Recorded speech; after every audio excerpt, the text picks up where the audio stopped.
सुबह का समय था। हवा में मिट्टी की खुशबू आ रही थी। इसी गांव रामपुर में एक परिवार रहता था। माँ जी, अब हमसे आपकी देखभाल नहीं होगी। बड़ी मुश्किल से घर का खर्चा चल पा रहा है। बहू, मैं कौन सा तुमसे कुछ मांगती हूँ। 2 वक्त की सूखी रोटी मिल जाती है तो उसी में खुश रहती हूँ। बस माँ, रोज रोज की परेशानी अब और नहीं झेली जाती। हर समय बीमारी, दवाई, हम थक चुके हैं। अपने बेटे के मुंह से ऐसी बातें सुनकर बूढ़ी माँ की आंखें भर आईं। बहू अंदर गई और बूढ़ी माँ का छोटा सा कपड़ों का थैला बाहर लाकर जमीन पर फेंक दिया। लो, अपना सामान और निकल जाओ यहाँ से। बूढ़ी माँ अपना छोटा सा थैला उठाकर घर से बाहर निकल गईं। धूप अब तेज हो चुकी थी। गांव की कच्ची सड़क पर वो अकेली धीरे धीरे चल रही थी। अगले दिन सुबह का समय था। गांव में सुनहरी धूप फैल चुकी थी। खेतों से ठंडी हवा आ रही थी और हर तरफ पक्षियों की आवाज गूंज रही थी। कल जिस घर में लड़ाई और कड़वाहट थी, उससे बिल्कुल अलग गांव के दूसरे छोर पर एक छोटा सा लेकिन खुशियों से भरा घर था। घर के बाहर सुंदर सा आंगन था। आंगन में तुलसी का चौरा बना हुआ था और पास में रंग बिरंगे फूल खिले थे। सुनिए जी, आज खेत में ज्यादा काम है क्या? हाँ भाग्यवान, आज काम थोड़ा ज्यादा है। शहर से व्यापारी आने वाला है, इसलिए जल्दी जाना पड़ेगा। धूप बहुत तेज है, अपना ध्यान रखिएगा। भाग्यवान, तुम चिंता मत करो, शाम होते ही वापस आ जाऊंगा। शाम होने वाली थी। सूरज धीरे धीरे ढल रहा था। खेतों से काम खत्म करके लोग अपने अपने घर लौट रहे थे। मोहन भी पूरे दिन की मेहनत के बाद घर वापस जा रहा था और उसके चेहरे पर थकान साफ दिखाई दे रही थी। चलते चलते अचानक उसकी नजर सड़क के किनारे एक बूढ़ी औरत पर पड़ी। चेहरा पसीने और थकान से कमजोर लग रहा था। उनके हाथ कांप रहे थे और आंखें आधी बंद थीं।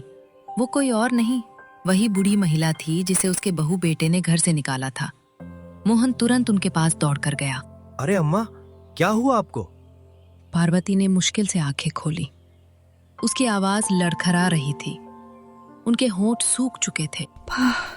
पानी, कोई पानी पिला दो, भगवान भला करेगा। मोहन अपनी झोली से पानी की बोतल निकालता है और अम्मा को पानी पिलाता है। लीजिए अम्मा, पानी पीजिए। भगवान तुम्हारा भला करे बेटा। अम्मा, आपकी हालत इतनी खराब कैसे हो गई? और आप इतनी गर्मी में यहाँ क्या कर रही हैं? आपके घर वाले कहाँ हैं अम्मा?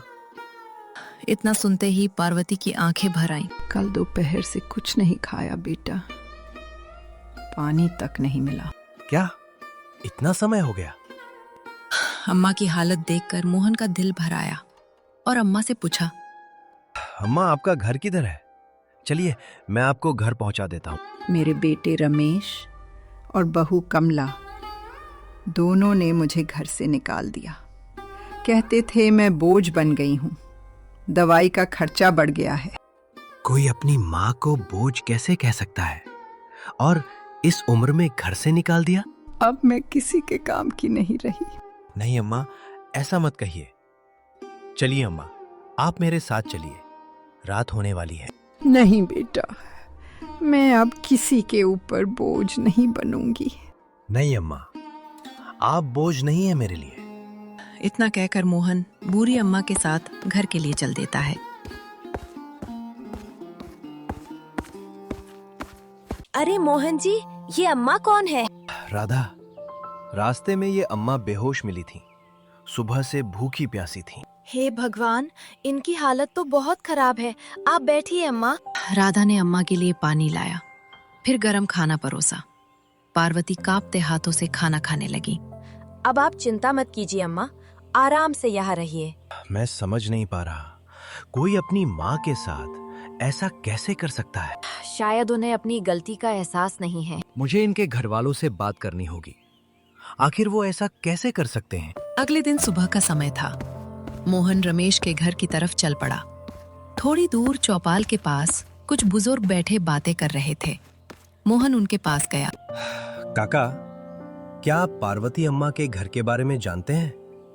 अरे बेटा, वही पार्वती जिनको उनके बेटे ने घर से निकाल दिया। अरे राम राम, उनके बेटे बहू ने उसके साथ बहुत बुरा किया। हाँ वही, उनका घर कहाँ है? रामू काका ने सामने वाली गली की तरफ इशारा करते हुए कहा। वो पेड़ के बगल वाला घर, वही रमेश का घर है। ठीक है काका, मैं उसके घर जाता हूँ। मोहन वहां जाता है और रमेश से बोलता है, शर्म नहीं आती तुम्हें? जिस माँ ने तुम्हें जन्म दिया, आज उसे सड़क पर मरने के लिए छोड़ दिया। तभी वहां कमला आ जाती है और बोलती है, देखिए मोहन जी, ये हमारे घर का मामला है, आप अपने काम से मतलब रखिए। तुम बीच में मत पड़ो मोहन, ये हमारे घर का मामला है। अगर आज मैं ना होता तो तुम्हारी माँ सड़क पर भूखे प्यासे मर जाती। हमसे अब उनकी जिम्मेदारी नहीं संभलती। हर समय दवाई, बीमारी, खर्चा। अगर तुम्हें इतनी दया आ रही है तो तुम ही रख लो उस बुढ़िया को अपने घर और जाओ अब यहाँ से। बहुत सुन लिया तेरा। ऐसे ही कुछ देर तक बहस चलती है। फिर मोहन वहां से घर लौट आया। आंगन में बैठी अम्मा उम्मीद भरी नजरों से दरवाजे की तरफ देख रही थी। जैसे ही मोहन आया वो पूछती है, मेरा बेटा मुझे वापस अपने घर बुलाया है क्या? मोहन कुछ पल चुप रहा। उसे समझ में नहीं आ रहा था कि वो अम्मा को क्या जवाब दे। अम्मा, मैंने बहुत समझाया, लेकिन वो लोग नहीं माने। ये सुनते ही पार्वती अम्मा दुखी हो गईं। रोते हुए बोली, लगता है अब सच में मेरा कोई नहीं बचा इस दुनिया में। आप ऐसा मत कहिए अम्मा, अब इस घर को ही अपना घर समझिए। लेकिन बेटी, मैं तुम लोगों पर बोझ नहीं बनना चाहती। नहीं अम्मा, आप हमारे लिए बोझ नहीं हैं।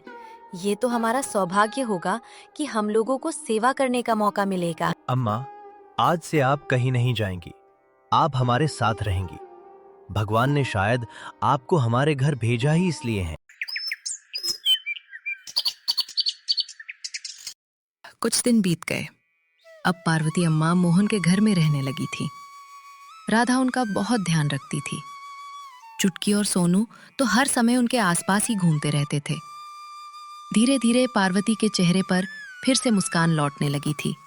सुबह सुबह वो बच्चों को कहानियां सुनाती, कभी उनके बाल सहलाती। लेकिन दूसरी तरफ रमेश और कमला के घर का माहौल बदलने लगा था। काम बिगड़ने लगे थे। रमेश का काम भी ठीक से चल नहीं रहा था। एक रात अचानक कमला की तबीयत बहुत खराब हो गई। सुबह होते होते कमला की हालत और खराब हो गई। घर के अंदर कमला बिस्तर पर पड़ी थी। अरे कमला, तुम्हारा शरीर तो जल रहा है। पता नहीं क्यों मुझे बहुत डर लग रहा है। कुछ नहीं होगा तुम्हें, मैं वैद्य जी को बुलाता हूँ। वैद्य जी आते हैं, दवाई देते हैं, लेकिन उनकी दवा से भी कोई खास फर्क नहीं पड़ा। कमला की तबीयत दिन ब दिन खराब होती जा रही थी। अब उससे ठीक से उठा भी नहीं जा रहा था। सुबह का समय था। घर के आंगन में बर्तन वैसे ही पड़े थे। घर पूरी तरह से बिखरा हुआ था। ऐसा लग रहा था मानो अम्मा को घर से निकालने के बाद घर की रौनक भी चली गई हो। कमला धीरे धीरे चारपाई पर बैठती है और रमेश से बोलती है, अब तो मुझसे 2 कदम भी नहीं चला जाता। वैद्य जी की दवा भी असर नहीं कर रही। देखो घर कैसा बिखरा पड़ा है। घर की हालत दिन ब दिन खराब होती जा रही है। अम्मा सब संभाल लेती थी, लेकिन अब कोई ठीक से काम करने वाला नहीं है। मेरी हालत देख रहे हो ना रमेश, मुझसे अब ये काम नहीं होते। खाना बनाओ, बर्तन धो, बच्चों को संभालो। मैं तंग आ गई हूँ। मैं तो कहती हूँ जाकर अपनी माँ को वापस ले आओ। पता नहीं ये बीमारी कब जाएगी। कमला की बात सुनकर रमेश को बहुत हैरानी होती है। रमेश आश्चर्य से उसकी तरफ देखने लगता है। तू ये क्या कह रही हो कमला? कम से कम घर का काम तो संभाल लेंगी, बच्चों को भी देख लेंगी। लेकिन कमला, तुम तो दिन रात कहती थी कि वो बोझ हैं। अरे तब मेरी तबीयत ठीक थी, अब तो मुझसे उठा तक नहीं जा रहा। सुबह से भूखी बैठी हूँ, खाना बनाने की ताकत नहीं है। जाओ ना रमेश, ढूंढ कर लाओ उन्हें। कमला, अगर माँ वापस आने से मना कर दे तो? अरे भला वो कहाँ जाएंगी? थोड़ा प्यार से बात करना, मान जाएंगी। ठीक है, मैं उन्हें ढूंढने जाता हूँ। दोपहर की तेज धूप में रमेश गांव की गलियों में अपनी माँ को ढूंढता हुआ घूम रहा था। तभी उसे गांव के कुछ लोग दिखाई दिए। उसने उनसे भी पूछा, लेकिन कुछ पता नहीं चला। थोड़ी देर बाद उसे मोहन के घर का पता मिल जाता है। वो मोहन के घर की तरफ बढ़ा। उधर घर के आंगन में पार्वती अम्मा मोहन के साथ बैठकर बातें कर रही थी। राधा रसोई में खाना बना रही थी। तभी रमेश आया। उसे देखते ही अम्मा की आंखें भर आई। मोहन का चेहरा गुस्से से सख्त हो गया। तुम यहाँ क्यों आए हो? मैं माँ को लेने आया हूँ। इतना सुनते ही मोहन को गुस्सा आ गया। अब तुम्हें माँ की याद आई है? जब इन्हें सड़क पर छोड़ दिया था तब याद नहीं आई माँ? घर की हालत ठीक नहीं है। कमला कई दिनों से बीमार है। उससे ठीक से उठा भी नहीं जाता। घर पूरी तरह बिखर गया है माँ। बच्चे भूखे बैठे रहते हैं। खाना तक समय पर नहीं बनता। जिस दिन ये भूखी प्यासी सड़क पर पड़ी थी उस दिन तुम्हें दया नहीं आई, और आज जब घर का काम रुक गया तब माँ याद आ गई। मुझे माफ कर दो माँ, मुझसे गलती हो गई। मैंने तुम्हें हमेशा खुश देखना चाहा बेटा, लेकिन तुमने मुझे कमला की बात में रह के अपने ही घर से निकाल दिया। माँ, मुझे माफ कर दो। मैंने आपके साथ बहुत गलत किया। मुझे अपनी गलती का एहसास हो चुका है माँ। अब माफी मांगने से क्या होगा? अपनी बूढ़ी माँ को घर से निकालना गलती नहीं, पाप होता है। अब घर चलो माँ, सब तुम्हारा इंतजार कर रहे हैं। नहीं, अब उस घर में मेरा कौन है बेटा, जहां से मुझे धक्के देकर निकाला गया। अब मैं कौन सा मुंह लेकर जाऊं वहां। अम्मा आप बिल्कुल सही कह रही हैं। अब आपको वहां वापस जाने की जरूरत नहीं। अम्मा, ये घर भी आपका ही है। फिर अचानक पार्वती ने अपने बेटे की तरफ देखा और बोली, बेटा, क्या तुम्हें अपनी गलती का एहसास है? हाँ माँ, मुझसे बहुत बड़ी गलती हो गई माँ। मैंने आपका दिल दुखाया। एक माँ चाहकर भी अपने बच्चे से नफरत नहीं कर सकती। अम्मा, आप फिर उसी घर में जाएंगी जहां आपका इतना अपमान हुआ? बेटा, माँ का दिल बहुत कमज़ोर होता है अपने बच्चों के लिए। तुमने मुझे बहुत प्यार दिया है। तुम लोगों ने जो सम्मान दिया उसे मैं जिंदगी भर नहीं भूलूंगी। चलो बेटा, घर चलते हैं। कुछ देर बाद पार्वती अपने बेटे रमेश के साथ वापस उसी घर की तरफ चल पड़ी जहां से उन्हें कभी बेइज्जत करके निकाला गया था। रमेश अपनी माँ पार्वती को घर लेकर आया। अंदर कमला चारपाई पर बैठी थी। उसके चेहरे पर कमजोरी जरूर दिख रही थी, लेकिन मन में अब भी चालाकी भरी हुई थी। देखो कमला, माँ वापस आ गई हैं। कमला तुरंत नाटक करने लगी। अम्मा हमें माफ कर दीजिए, मुझसे बहुत बड़ी गलती हो गई अम्मा। आपके बिना घर बिल्कुल उजड़ गया अम्मा। बच्चे भी आपको बहुत याद करते थे। अब आप आ गई हैं ना, सब ठीक हो जाएगा। चिंता मत करो, अब मैं आ गई हूँ। घर फिर से पहले जैसा हो जाएगा। अम्मा, मैं तो बीमारी की वजह से कुछ कर ही नहीं पा रही। घर की हालत बहुत खराब हो गई है। कमला मन ही मन खुश हो रही थी कि अब फिर से घर का सारा काम संभालने वाला कोई आ गया है। अगले दिन सुबह सुबह पार्वती अम्मा सबसे पहले उठ गईं। वो बिना कुछ कहे काम में लग गईं। वो पानी भरकर घर ले आईं, फिर चूल्हा जलाया, बच्चों के लिए खाना बनाने लगी। अम्मा जी, कपड़े भी धोने हैं। ठीक है बेटी। अब पार्वती अम्मा पूरे घर का काम संभालने लगी थी। सुबह से रात तक बिना रुके काम करती। पानी भरना, खाना बनाना, बर्तन धोना, बच्चों को संभालना, और कमला आराम से बैठी रहती।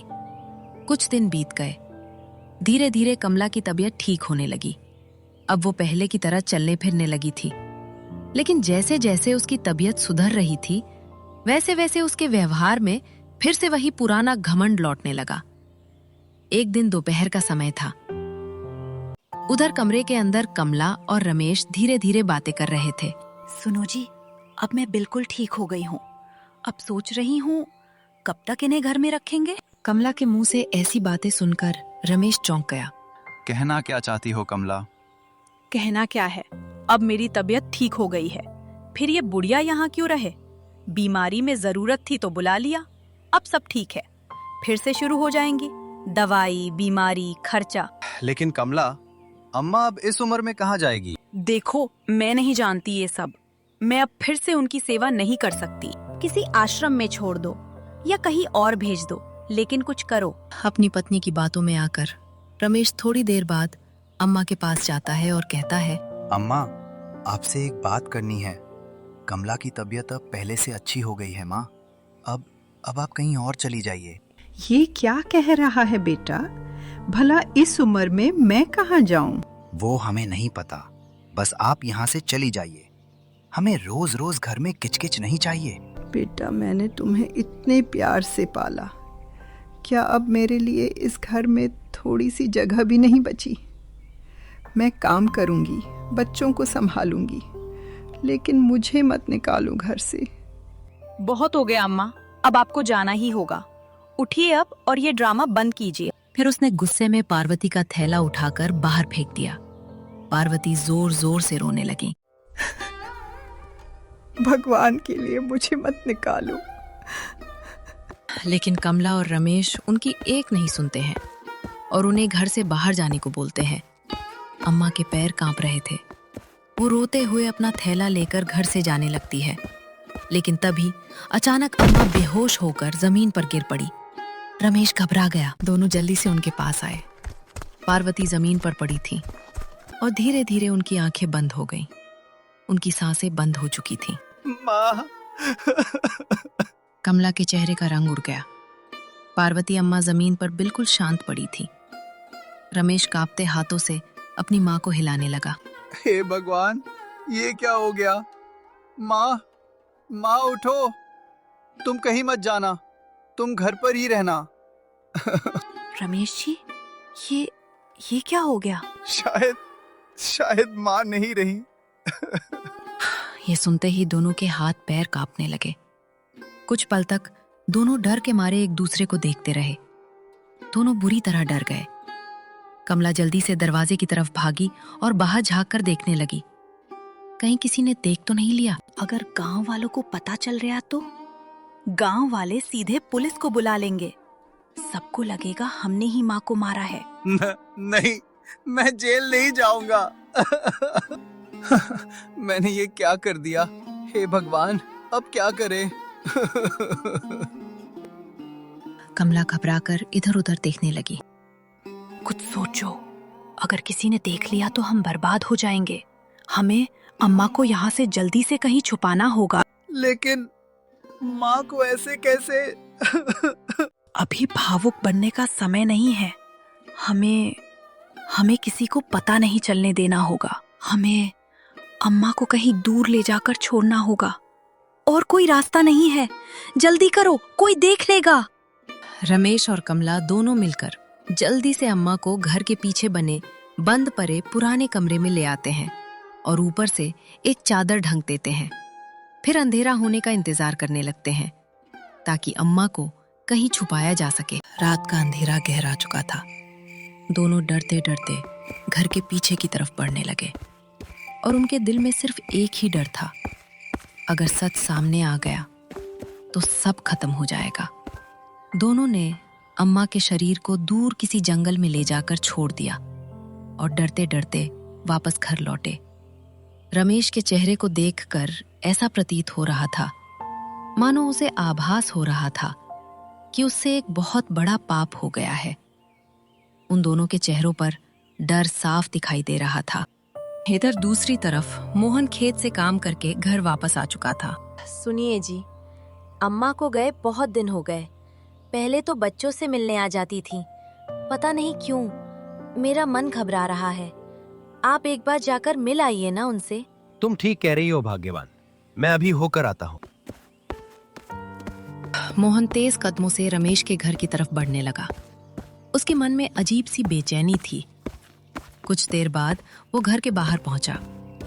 कमला और रमेश चारपाई पर बैठे बातें कर रहे थे। मोहन को अपने सामने देख रमेश और कमला घबरा गए। तभी मोहन बोला, रमेश, अम्मा नहीं दिखाई दे रही है? अरे, वो तो घर पर नहीं है। वो कह रही थी कि तुम्हारे घर जाकर बच्चों से मिलना है। हाँ, हमें तो यही बोलकर यहाँ से गई थी। लेकिन अम्मा तो हमारे घर आई ही नहीं। सच सच बताओ, अम्मा कहाँ है? मैं सच कह रहा हूँ, भला मैं क्यों झूठ बोलूं? भला हमें झूठ बोलकर क्या मिलेगा? अम्मा इतनी बुरी है, वो अकेली कहाँ जाएंगी? हमें क्या पता, वो खुद ही कहीं चली गई होंगी। तुम लोगों ने फिर कुछ किया है ना उनके साथ? वो हमने अम्मा के साथ कुछ नहीं किया है। अगर अम्मा ना मिली तो बहुत बुरा होगा तुम दोनों के साथ। इतना कहकर मोहन वहां से निकल गया। अम्मा आखिर कहीं कहाँ होंगी? कुछ तो छुपा रहे थे दोनों। गांव की सुनसान पगडंडी पर चलते हुए मोहन के मन में डर और शक दोनों बढ़ते जा रहे थे। वो सीधे गांव की दूसरी गलियों में पार्वती अम्मा को ढूंढने निकल पड़ा। वो मंदिर के पास गया, तालाब के पास गया, लेकिन पार्वती अम्मा कहीं दिखाई नहीं दी। क्या हुआ मोहन बेटा, किसे ढूंढ रहे हो? अम्मा कहीं नहीं मिल रही है काका। रमेश और कमला कह रहे हैं कि अम्मा हमारे घर आने निकली थी, लेकिन वो हमारे घर पहुंची ही नहीं। कुछ तो गड़बड़ है। क्या आपने अम्मा को कहीं देखा था? नहीं बेटा, मैंने तो अम्मा को कहीं नहीं देखा। वो अलग अलग जगहों पर पार्वती अम्मा को ढूंढता रहा, खेतों के पास, पुराने मंदिर के पीछे, लेकिन कहीं कोई पता नहीं चला। आखिर थका हारा वो घर वापस लौटा। राधा दरवाजे पर ही उसका इंतजार कर रही थी। जैसे ही उसने मोहन का चेहरा देखा, वो घबरा गई। क्या हुआ मोहन जी, अम्मा मिली? नहीं, भाग्यवान जहां भी ढूंढ सकता था। मैंने हर जगह देखा, लेकिन अम्मा का कुछ पता नहीं चला। सच सच बताइए, क्या हुआ वहाँ? मोहन ने सारी बातें बताई। रमेश और कमला का घबराना, उनकी झूठी बातें और अम्मा का कहीं न मिलना। मुझे भी लगता है वो दोनों कुछ छुपा रहे हैं, लेकिन अब क्या करेंगे? कल सुबह हम पुलिस स्टेशन जाएंगे। अब मामला बहुत गंभीर हो चुका है। अगली सुबह सूरज निकलते ही मोहन और राधा गांव के पुलिस स्टेशन की तरफ निकल पड़े। मोहन और राधा अंदर गए। अंदर एक इंस्पेक्टर टेबल पर बैठकर कुछ कागज देख रहा था। साहब, हमारे गांव की एक बूढ़ी अम्मा कई दिनों से गायब है। नाम क्या है उनका? कब से गायब है? मोहन इंस्पेक्टर को सब बताता है। इंस्पेक्टर ध्यान से दोनों की बातें सुनने लगा। मोहन ने सब कुछ बताया, कैसे पार्वती अम्मा को घर से निकाला गया था, कैसे वो उन्हें अपने घर लाया, फिर रमेश उन्हें वापस ले गया और अब अचानक उनका गायब हो जाना। पूरा सुनने के बाद इंस्पेक्टर का चेहरा गंभीर हो गया। फिर कमला कुछ गांव वालों को आपस में बातें करते हुए सुनती है। सुना क्या? मोहन और उसकी पत्नी पुलिस स्टेशन गए हैं। हाँ, मैंने भी सुना है। सब बोल रहे हैं कि पार्वती अम्मा के गुम होने के बारे में शिकायत करने गए थे। क्या? Police station? पुलिस अब पूछताछ करेगी। अब तो सब पता चल जाएगा। वो जल्दी जल्दी घर पहुंचती है और रमेश को सब बताती है। रमेश जी, अनर्थ हो गया। सब बोल रहे हैं कि मोहन और उसकी पत्नी पुलिस स्टेशन गए थे अम्मा के बारे में शिकायत करने। हमें यहाँ से जल्दी से भागना पड़ेगा। अगर पुलिस आई और हमें पकड़ लिया तो जिंदगी भर जेल में ही खिचड़ी खाना पड़ेगा। हे भगवान, अब क्या करें? दोनों ने गांव छोड़कर शहर भाग जाने का योजना बनाया और जल्दी जल्दी घर के पीछे वाले दरवाजे से बाहर निकले। कुछ देर बाद पुलिस की जीप भी रमेश के घर पर आ गई। उन लोगों के गांव पहुंचते ही पूरे इलाके में हलचल मच गई। गांव वाले आपस में बातें करने लगे। इंस्पेक्टर सीधे रमेश के घर की तरफ बढ़ा। मोहन और राधा भी उसके साथ थे। जैसे ही पुलिस अंदर घुसी, घर खाली पड़ा था। सब चौंक गए। ये लोग कहाँ गए? अब सबको पूरा यकीन हो चुका था कि पार्वती अम्मा के साथ कुछ बहुत बुरा हुआ है। इंस्पेक्टर ने तुरंत आदेश दिया, पूरे इलाके में खबर फैला दो, ये दोनों भाग ना पाएं। इंस्पेक्टर अलग अलग लोगों से पूछताछ करने लगे। मोहन और राधा भी पार्वती अम्मा को ढूंढ रहे थे। मुझे डर लग रहा है राधा, लगता है बहुत बड़ा अनर्थ हुआ है अम्मा के साथ। दोनों अलग अलग जगहों पर पार्वती अम्मा को ढूंढते रहे। खेतों में, सुनसान रास्तों पर, पुराने कुएं के पास। मोहन अम्मा को ढूंढता ढूंढता बहुत दूर आ चुका था, लेकिन कहीं कोई निशान नहीं मिल रहा था। आखिर मोहन थक कर एक बड़े पुराने पेड़ के नीचे बैठ गया। भगवान, हमारी अम्मा को सुरक्षित रखना। मुझे लग रहा है अम्मा कहीं मुसीबत में है। अम्मा, आप कहाँ हो? काश उस दिन मैं आपको वापस जाने ही ना देता। जंगल में उसकी रोने की आवाज गूंजने लगी। उसी जंगल में थोड़ी दूर एक साधु बाबा छोटी सी धूनी जलाकर ध्यान में बैठे थे। अचानक मोहन की नजर उन पर पड़ी। वो तुरंत उनसे मदद मांगने गया। हे साधु महाराज, मेरी मदद कीजिए। तुम कौन हो और तुम इस सुनसान जंगल में क्या ढूंढने आए हो? मेरी अम्मा खो गई है बाबा, कई दिनों से उन्हें ढूंढ रहा हूँ। शांत हो जा बेटा और पूरी बात बता। फिर मोहन ने शुरू से सब कुछ बता दिया।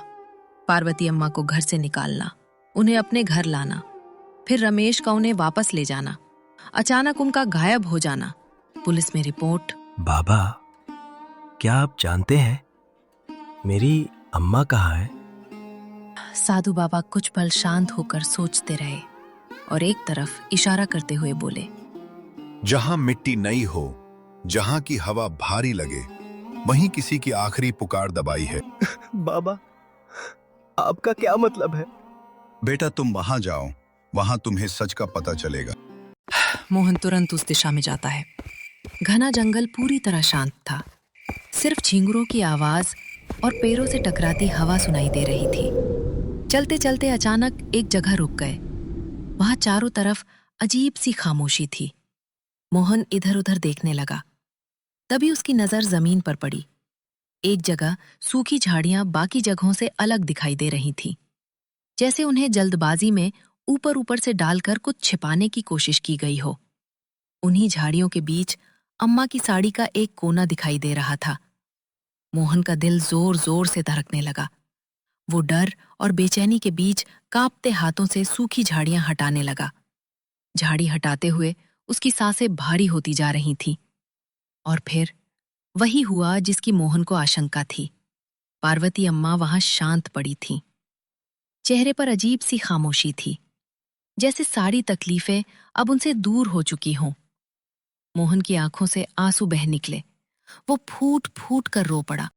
माँ, उठो ना, देखो मैं आ गया। मैं आपको बचा नहीं पाया अम्मा। थोड़ी ही देर में इंस्पेक्टर और कुछ गांव वाले भी वहां पहुंच गए।